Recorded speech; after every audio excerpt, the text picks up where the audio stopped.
Мы продолжаем освещать отчеты органов исполнительной власти. Заместитель главы поселения Беркакит Владимир Добрынин отчитался перед жителями поселка. В целом, прошлый год выдался вполне продуктивным. Администрация реализовала 3 большие программы. О том, какие вопросы волнуют жителей поселка, расскажет Надежда Акимова.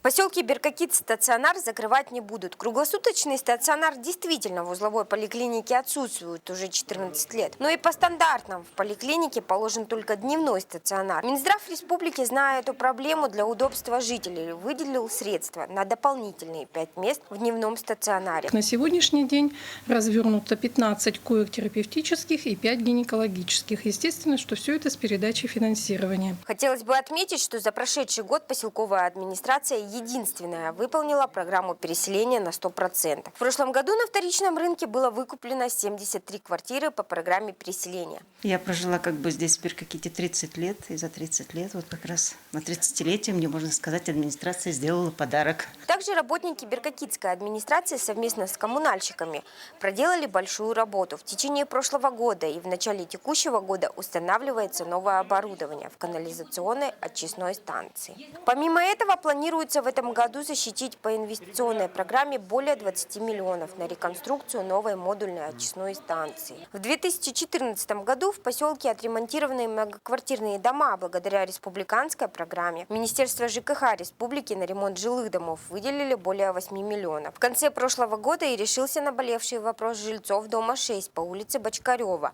об утеплении фасада летом этого года. И в целом ремонт будет выполнен на 16 миллионов 500. Вот по этому дому. В целом, прошлый год для поселка Беркакит выдался вполне продуктивным. Администрация реализовала 3 большие программы. Надежда Акимова, Кирилл Федоров, НВК «Саха».